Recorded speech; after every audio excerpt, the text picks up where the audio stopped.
The Senate Committee on Energy continued its hearing on proposed measures to remove system loss charges from our electricity bills. And for the details, mobile journalist Merimon Reyes joining us live. Merimon, ano nga ba yung naging focus ng hearing ngayong araw? Denise, sa pagdinig ng Senate Committee on Energy, ang pinakatinutukan nila ngayon kung possible ba natanggalin itong systems laws, to be specific, yung non-technical systems laws pagdating dito sa sinisingil sa mga consumer ng kuryente. At kanina, ang sinabi naman dito ng Energy Regulatory Commission or ERC, 100% it is possible. And ang sinasabi kasi sa ngayon sa nakikita nila sa performance and distribution utilities ay and even sa mga kooperatiba, nasa 1%, 2% yung kinakain nito sa performance nila. Pero ang kailangan lang daw talaga dito is yung additional support and capacity dito sa mga kumpanya para kayanin kung sakali man yung kakailangan nilang gastusin para ma-avoid na itong non-technical systems loss na mga issue. And ang tinitignan din kasi kanina is pati yung VAT na kasama nito kung possible ba.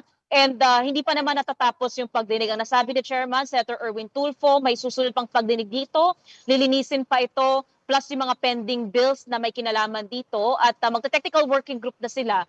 Tsaka na natin naasahan yung pagpapasa na ng panukala tungkol dito. Denise. Okay, Merimon, what factors did they have to review and really consider for them to be able to give an answer na 100% possible na pwedeng mangyari to?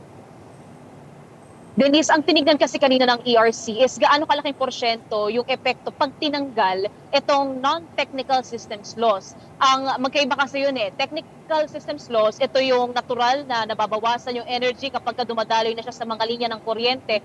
Non-technical systems loss, ito naman yung dahil sa ninakaw, may meter tampering, may jumper na ginagamit para sa kuryente, o kaya naman daw may mga sirang metro.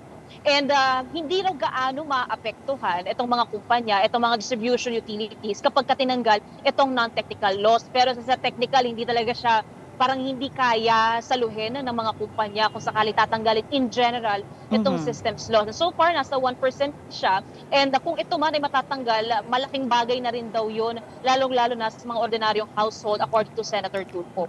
Okay, let's talk about that, Merimon. Magkano nga ba yung maaari talagang matipid ng consumers once these measures are implemented dun sa kanilang sa kanilang monthly electricity bills?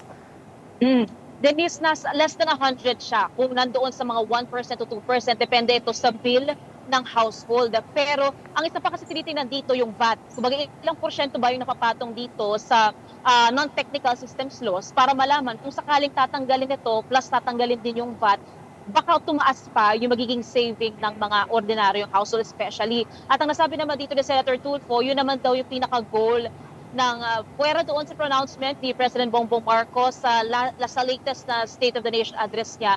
Ang kailangan lang daw talaga magawa ngayon is mabawasan yung bigat sa bulsa pagdating sa magbayad sa kuryente. At ang sinasabi pa rin, ang rasyonalo pa rin dito ni Senator Erwin kanina, kapag nanakawan naman daw ang isang tindahan, hindi raw dapat ang sumasagot ng nakaw na yon ay yung mga customer.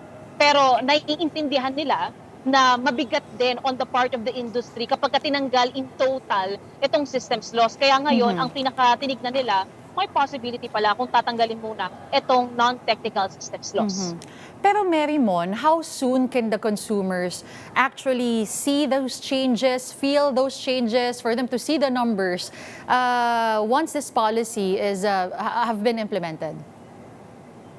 Denise, on the part of the legislative branch, ang target nila before Christmas, mayroon ng panukala tungkol dito, yung sa systems loss. So doon malilinawan kung tatanggalin ba in total yung systems loss or technical lang ba or non-technical lang ba. And then ang isang goal pa is as requested din ng industriya kanina, pati ng Department of Energy, dagdagan din daw yung paghihigpit pagdating dito sa pilferage at even yung anti-pilferage law o pagdating dito sa paghahanap ng pagtitake accountability ng mga nagnanakaw ng kuryente. Higpitan na rin daw at dagdagan na rin ito ng listahan kung saan magkakaroon ng prima facie evidence na may pag-illegal na paggamit o pagkonsumo ng kuryente para naman daw itong mga kumpanya o distribution utilities ay makakahingi agad ng tulong sa mga law enforcement agency para makasama raw nila ang NBI agad, makasama raw nila ang PNP agad, and all together, lahat ng mga ito makakatulong naman daw pareho sa consumer, pati dito sa distributor ng kuryente. Denise. All right, thank you for those updates. Again, that was mobile journalist Merimon Reyes.